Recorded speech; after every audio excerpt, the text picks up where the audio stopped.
Welcome to the Ecommerce Marketing Podcast, the highly rated digital marketing podcast that provides weekly digital marketing tips and strategies from some of the world's top digital marketers and e-commerce entrepreneurs that will help you take your digital marketing to the next level. Sit back and enjoy this power-packed episode hosted by Arlen Robinson, who is an e-commerce entrepreneur and digital marketing expert with over 20 years of experience. Are your eBay sales struggling? Maybe your listings have been up for a while with no sales. OptiSeller are the data optimization experts with the tools you need to control, manage, and monitor your online store performance. Their powerful tools will drive your listing visibility, conversion, and ultimately help you sell more online. So what are you waiting for? Go to get.optiseller.com/pod and use the code podcast30 to get 30% off the plan of your choice. That's get.optiseller.com/pod. And remember to use the promo code podcast30 to get 30% off of any plan. Hey, e-commerce marketing podcast listener. Are you looking to increase traffic and sales to your website? You can do this by launching your own affiliate program. Just visit getosi.com and sign up for a free trial today. That's getosi.com. Now get ready to hear from your e-commerce marketing expert of the week as they drill down to give you details on marketing strategies that can help grow your business.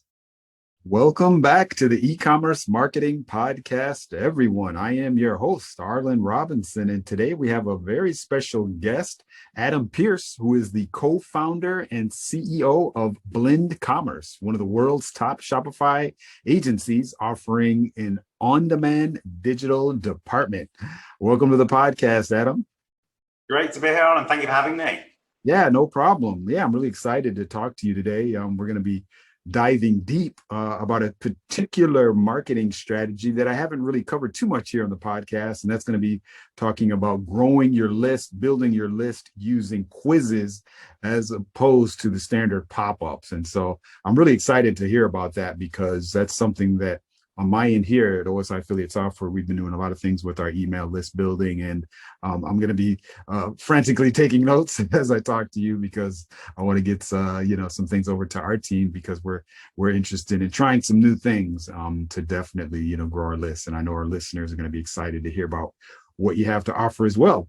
But before we do get into all of that, why don't you tell us a little bit more about your background and specifically how you did get into what you're doing today?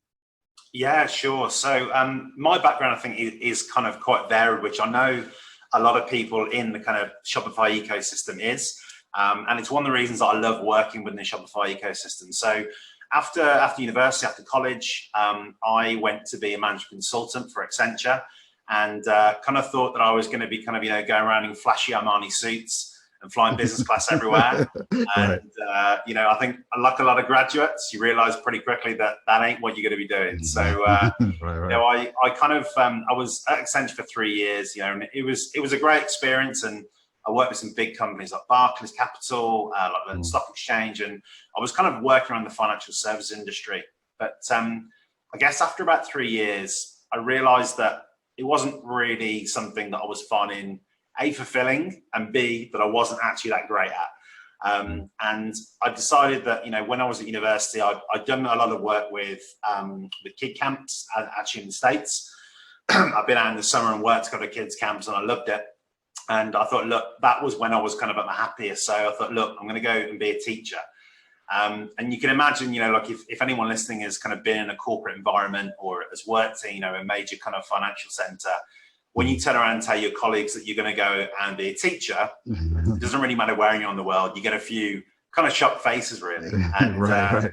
I did that and, retrained and it was great. I had a great time. And then really kind of, after probably about 3 or 4 years of that, I then decided, look, I was missing that kind of commercial aspect. And I actually went to work for an educational app company. And that's, guess, where I sort of first started getting really excited about technology. And that was, a great industry to be in, because I had the education side, I had the business side, and I really kind of learned, I guess, my skills in marketing there. And sort of fast forward on from that, I met my business partner probably about 7 or 8 years ago. And we'd always talked about, look, we'd love to have our own business. And he started talking to me about 5 years ago about this thing called Shopify. And I was just like, yeah, whatever. It's going to be another kind of flash in the pan. It's one of these tools that will come along and it will go. And of course, happily, I was completely wrong. And we sort of sat down and said, look, at that time, there weren't really any Shopify agencies out there that were doing marketing for Shopify stores and also the development side. And we just said, look, this is something we want to do and we feel, is a good thing to do. And, pretty much, I handed my notice in, worked that. A month later, we'd started up over a kitchen table, landed our first client. And, kind of fast forward today, we've got a team of 17 working with some really big brands across the US, Canada, and the UK. And doing a lot of work, particularly obviously on the development and the conversion optimization side. But a lot of work in terms of using Clavio and all the different tools. And I think like we're going to talk about later on in our kind of Clavio nucleus approach to marketing. Mm-hmm. Gotcha. Yeah, that's quite a story, and that's quite a leap. And I can definitely see the eyes and the bulging eyes when you told people that you were going to go from the business, the management consulting to teaching, and working with kids and kids camps and things like that. That's quite a leap, yeah, for sure. Because I know a little bit about the world of management consulting. It was actually a show. An HBO show that I used to watch where I guess it showed kind of the horror stories of management consulting. I think it was called what was it? House of Lies, I think it was called. With Don Cheadle, and very interesting show. So I take it your lifestyle wasn't quite like that. No. I mean, I think it's hard, isn't it? Because look, when we finish school or we finish college, we have these kind of predetermined ideas of what life is going to be in a particular career. Right. And I think, the interesting thing is my business partner, Peter, he was actually a quantity surveyor before this. Okay. I know people that were in acting. I know people that were in sales. I know people that were in food production who have gone into going to be Shopify developers, owners of Shopify agencies. And I think the big thing for me, we talk a lot about imposter syndrome. Just, if you go onto LinkedIn, you'll see tons of stuff about people suffering the imposter syndrome. Mm-hmm. And I think, look, it is prevalent within our industry. But the great thing is, because Shopify, look, is a relatively new industry, mm-hmm. you don't get that kind of, that sort of old boys club that you get with sort of, things like financial services. And I think that's really empowering for a lot of people like me that come into it going, hey, well, look, I'm new to this pretty much, but how do I kind of get into it? Mm-hmm. There isn't that kind of barrier. I think that there is in kind of more established industries, which is why for me, it's been a really refreshing, community to kind of work within, really. Yeah, definitely. Very true. Yeah, it's really hard to believe that, the Shopifys of the world and these other, do-it-yourself e-commerce platforms have really only been around. I mean, just, the past 10 years or so, a little bit more than that, some of them. And they've really exploded. So like you said, the barrier to entry is not as great as some of those well-established types of industries where they have those, those old boy networks. So virtually anybody can get in. 100%.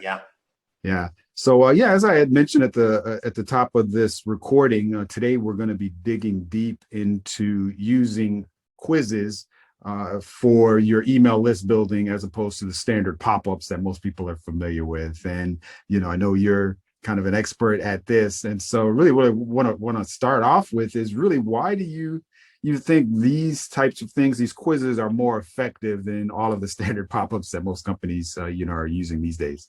Yeah, sure. I mean, look, I think the point that we need to think about here for a moment is that when it comes to using pop-ups on Shopify store or whatever e-commerce platform you're on, you're kind of limited in terms of what you can give as a benefit to that.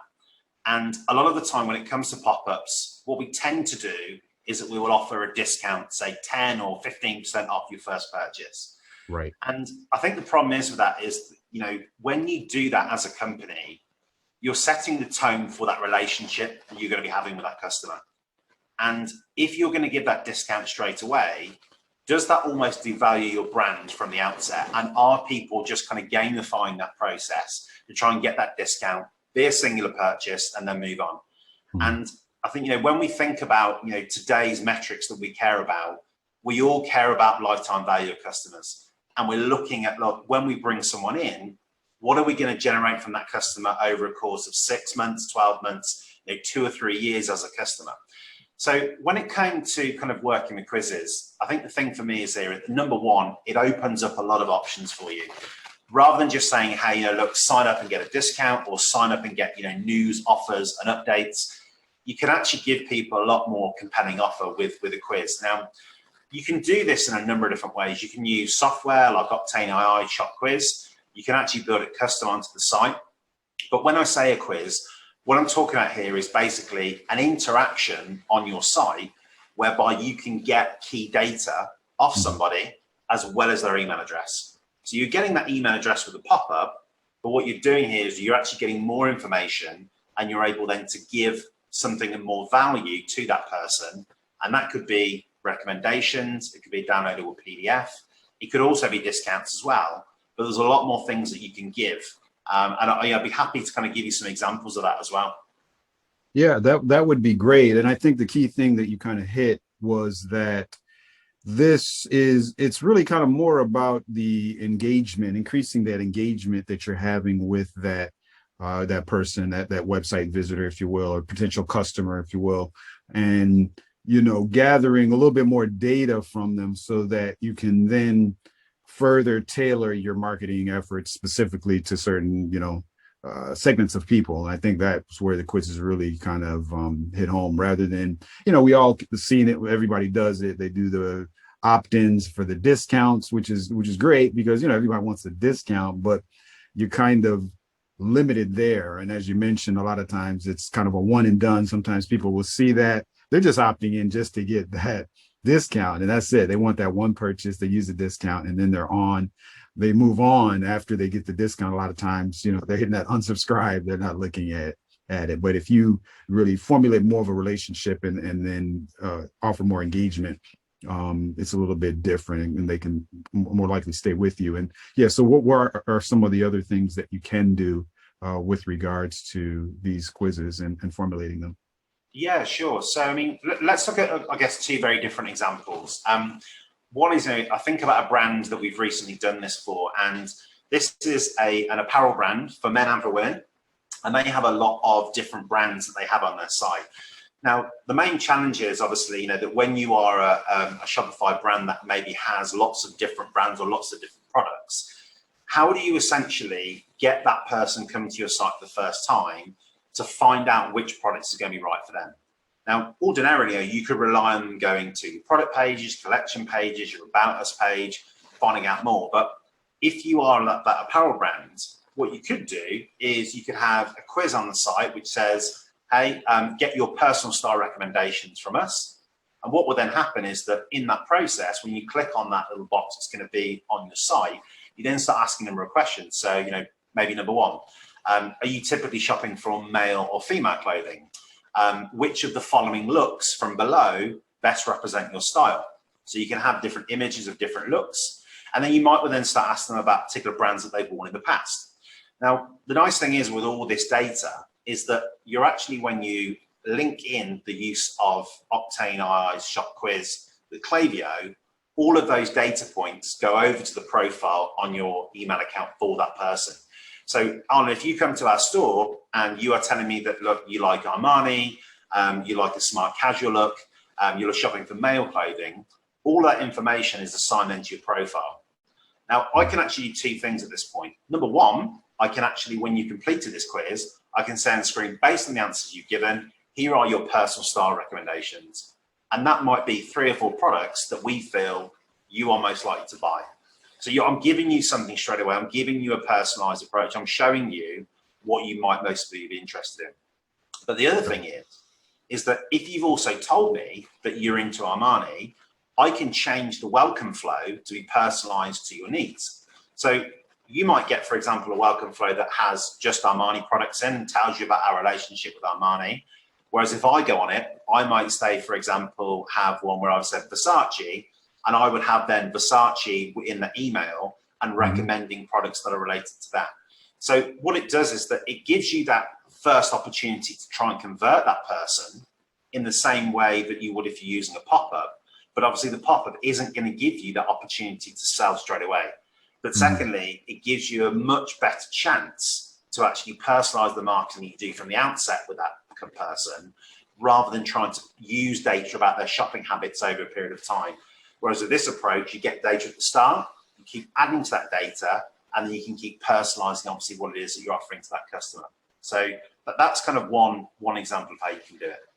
Okay, great. Yeah, I totally see that and the power of that, how just, by just gathering a little bit of initial data, and it's not a lot, because I know a lot of the businesses that are listening are, to try to play devil's advocate are probably thinking, okay, it's hard enough just to get somebody's email. How am I going to get them to answer these questions? And so, but the thing is, those are really just brief questions. And it's really, if somebody is truly interested in your products or services, they will take the time to, give you that little bit of information. And then that data, that little bit of data that you're capturing at the outset is really going to go a long way with, sending the right messaging to that person. Because in your example, as you mentioned, if I said I like the, Armani, there's no need to do follow-up. Of course, I may be interested in some other products that you have, but that's I initially told you that's my interest. So you can then tailor your messaging around those particular products. And so it's definitely a lot more targeted going that route for sure. Absolutely. Now, you had mentioned earlier in that you guys work with Clavio, which is an email marketing platform for e-commerce businesses. For those listeners that aren't familiar with it, very powerful solution. And you've kind of coined a clavio nucleus approach to email marketing. Why don't you enlighten us and tell us a little bit about that, and how does that work? Yeah, sure. So I think the first thing is that when it comes to Shopify, you have a wide choice of the different SaaS and software products you can use and apps. And what we found is that kind of probably sort of 2 or 3 years ago is that a lot of Shopify merchants saying, look, what are the best ones for us to use?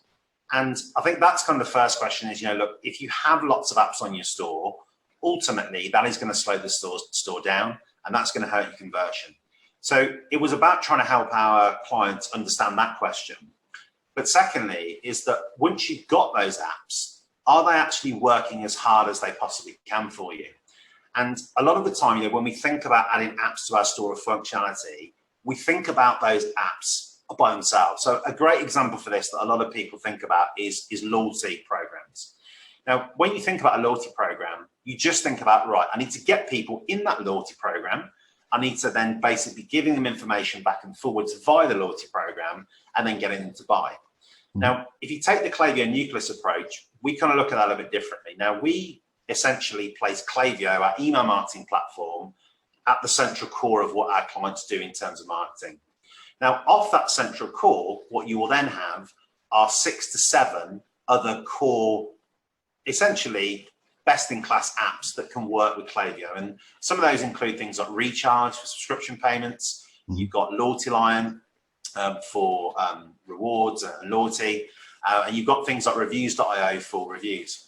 Now, the Clavio nucleus means that if, say, for example, we're using Octane AI to pull that data in from a quiz, that then sits in Clavio. But what we can then do is that we can send some of that information to Loyalty Line, to Recharge, and tell them what that kind of customers do. So a prime example here is that you can set up an integration between Clavio and Loyalty Line so that every time an email goes out to one of your email list subscribers, it will tell them on the top pre-header bar how many points they have in their loyalty program. So by doing that, you're not just relying on the loyalty program and people logging into that, you're showing them information within that actual email that you're sending to them each time, which then increases the chances that they're then going to use those points and shop with you. And equally, when it comes to things like Recharge, if you're using subscription, what you also want to make sure of is that, look, if you have an abandoned cart message set up on your site, the last thing you're going to want to do is, if you have a customer that is part of subscription and is happened to be looking at one of the products in there, is to say, hey, come and get 10% discount as part of our abandoned cart message because you haven't purchased this item. Now, they're going to be pretty annoyed because they're saying, well, hang a minute, I do buy from you already. Why aren't you giving me a discount on the subscription? And, and those are the kind of things that a lot of the time when we think about each of these different apps by themselves, we tend to forget actually the picture that is coming across to your customer. So we just try and make sure that, if we are going to use these particular, say best in class apps, that they work together, and Clavio is the brain of that particular thing that's going to happen to then direct all the different marketing messages that are going to come across.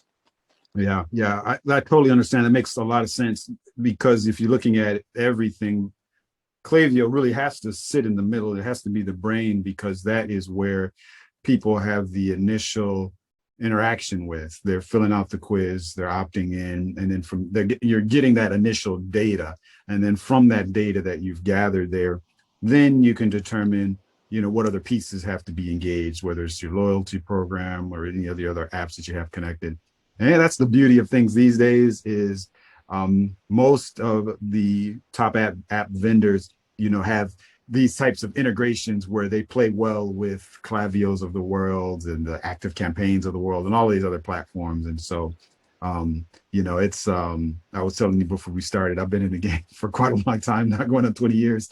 And so it wasn't like that back 20 years ago. Yeah. App integrations back then were kind of a very tedious process, and you had to do a lot of custom coding, and it was almost like pulling teeth to get API information from a lot of these vendors, and everything was custom. But these days, it's not like that. So yeah, this integration, and you mentioned using the Clavio as a brain, can be effectively done fairly painlessly, actually. Absolutely. And look, like you say, there are still kind of more advanced things that you will need an API for. But even just going to, if you're listening in now and you've got a Shopify store, just go and look at the app pages that you actually have already. Go and look at their pages and just look at their integrations, because I'm sure you will find on there some of the apps that you're also using, you will see an integration with. And the setup of those is relatively simple. You've just got to make sure that your messaging, your branding that goes into those different emails is there. But the setup side of it, as I say, is really quite straightforward to do.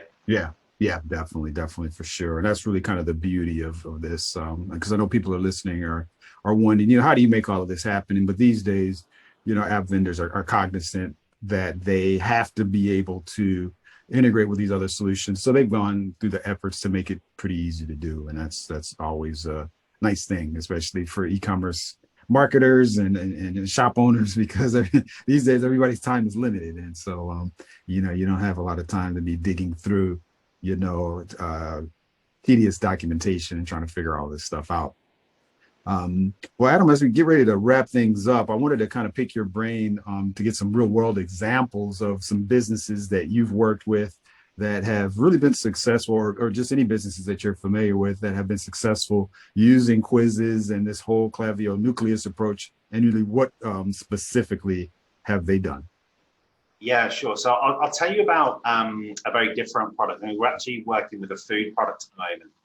And basically, the company that we're working with, they have a lot of different condiments and products that fit in with different styles of diets. So paleo, keto, lots of different diets that are available, carnivore.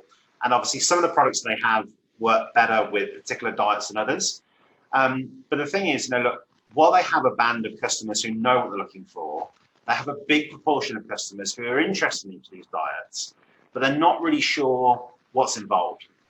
Now, what we've actually done with them is that we've enabled them to use a quiz where basically you can get a free diet plan off the back of actually entering some information on the quiz. Okay.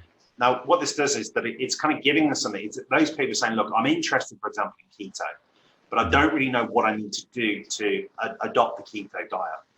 Now, when you get different information from that client, it will tell you what their goals are with their diet, how they want to feel, what they want to do, different foods that they like eating, different flavors that they like eating.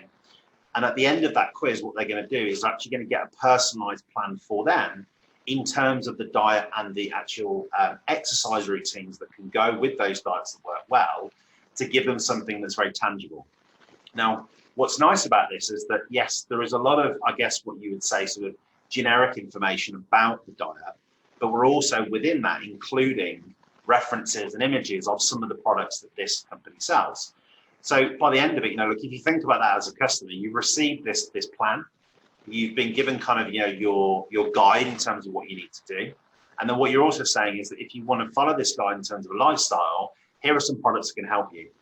Now, what's been great about this is that not only does it drive great initial sales, it also, because we've pulled that data, we can use that data alongside the sales information to then tailor what communications that person gets. So for example, sometimes, someone might start off by saying, look, they are interested in the keto diet. But then what we can see is that from their purchase behavior is that actually that's changing. So we can resend out that questionnaire if we think that actually, or that quiz, if we think that it's appropriate. We can get them to retake that quiz, and then we can then give them some fresh set of recommendations. So it can be something that doesn't have to just be a singular, sort of static thing that you can do. It can be a dynamic thing you can do over time. So again, it's just purely, you're starting that process of saying, look, we're going to give you something in return for us you sharing your information with us. And then we can build on that by giving you more and more personalized recommendations. And, I think for me, that's been a real success story, because when you are in that particular industry, in that food industry, the only real other ways that you can kind of tap into a customer is by going down the discount route or by sending a free sample.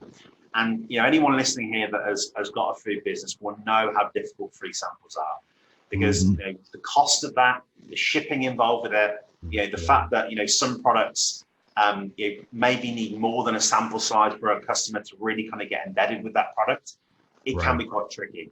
So here, what you're saying is, look, you don't need to do that, but you're just putting together, a document, a PDF, a web page that's going to be really super useful. And you can look at the interaction that people have with that. So I think for me, that's a really good thing that you could not only use for a food business, but you could also use for a lot of other Shopify stores as well. Yeah, definitely. Yeah, that's really the key thing there, is offering some type of incentive for people to do it. Because as we mentioned earlier, even though, you're really just asking some basic questions, and just, it's not a lot of information. It's not requiring a lot of time. Everybody these days is working on kind of hyper speed and it's all over the place. And so any extra time spent doing anything, people may be a little leery to do it. But if you do incentivize them for doing that, it's something simple but useful, then I think, definitely will go a long way. Like you said, that, that diet plan, a PDF. But I think the key thing is, you don't want to just kind of slap something together just for the sake of trying to offer something as an incentive. You got to make sure it's going to add value, and, it's well thought out, well put together. And, it's something that somebody would truly appreciate if they got it. So, yeah, for sure. I totally agree. And I think, you've hit the nail on the head there, because in reality, like we were talking about earlier, putting that process together of doing the quiz is not actually that complex at all. You've got to have a bit of logic and kind of understand what you want to do. But the tech side of it is actually pretty simple. Like you said there, it's about that actual marketing material, that collateral, that offer, that thing you're going to give them. And unfortunately, I think what I've seen sometimes is that, like you say, people rush in to go, look, yeah, we'll stick a PDF together and we find people have it. If that PDF sucks and it doesn't have great information in it, you're going to lose that customer, because they're going to go, well, what was the point? So yeah, it's got to be the focus, I would say, is, look, my honest opinion would be, build that offer first, build that PDF, build that that web page first, and then go and do your quiz afterwards. Because the problem is the quiz, sometimes it's the main focus. You go, we just need the PDF now, put it together, and that's where it can fail. Yeah, exactly. It doesn't take much to put the quiz together, but it's the offering really that you have to spend time and figure out what's going to really be of interest to, a wide sector of your customers or potential customers, for sure. Well, Adam, that's great. I really appreciate you sharing everything. I've definitely learned a lot. Interesting that you guys have kind of coined that whole approach, the clavius nucleus approach. I've never heard anything quite like that, but it makes a lot of sense how, whether you're using Clavio or any other type of email marketing solution, it has to really act as the brain of the engagement of your marketing activities, and everything that you're going to be doing, has to be tied to that. So makes a lot of sense. And so I always like to kind of close things out here by switching gears, just so our audience can get to know you just a little bit better. So if you don't mind sharing one closing fun fact about yourself that you think our listeners would be interested to know about you. Yeah, so I guess my fun fact is that I was talking earlier in the show about how I went to work on a kids camp in the US. And after the kids camp, I actually headed down to Miami and did a bit of traveling around. And at the time, the Video Music Awards were on. And as I was walking past this bar, this car pulled up, a load of guys got out, and I actually bumped into this guy and went, "Oh, sorry, mate." And it was Eddie Murphy. So, okay. yeah, I once bumped into Eddie Murphy. So, yeah, never washed that shoulder ever again. Gotcha. That's cool. Fun fact, you bumped into Eddie Murphy. Not a lot of people can say that. For sure. Okay, cool. That's awesome. Well, thank you for sharing that. Yeah, Eddie Murphy now, I guess, is is trying to kind of make a little resurgence in his comedy career. And he's back on the scene. So we'll see what happens here. So I know every time you see him on any type of media, I'm sure you think of that moment where you actually bumped into him. Yeah, absolutely. Yeah, I guess you were lucky his bodyguard didn't. I would say he's Irish security because they weren't doing a great job. Okay, gotcha. Well, that's awesome. Well, thank you for sharing that, Adam. I appreciate you sharing that fun fact, and of course for you joining us today and enlightening us on using these quizzes for your email marketing opt-ins. But lastly, before we do let you go, if you don't mind letting our listeners know how they can reach you if they'd like to pick your brain any more about this subject or any other digital marketing topic. Absolutely. So I love to connect with people on LinkedIn. So you can find me, Adam Pearce, and that's Pearce on LinkedIn. And if you want to find out a little bit more about what we do at Blend Commerce, it's just blendcommerce.com.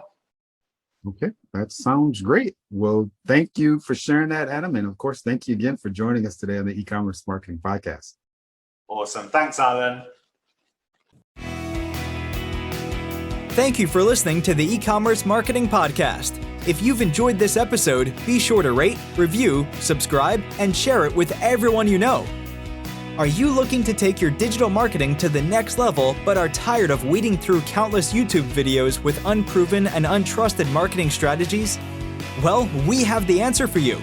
The More Sales Every Month online digital marketing course. In this information-packed course, you will learn effective keyword research, link building, content marketing, and much more to attract and convert your site visitors into paying customers. Just go to moresaleseverymonth.com and sign up today for a low one-time fee. In addition to this power-packed course, if you would like to get access to a growing repository of digital marketing articles, PDFs, and ebooks, check out getosi.com/resources and opt in to get full access to our library of priceless marketing information to help you take your digital marketing to the next level.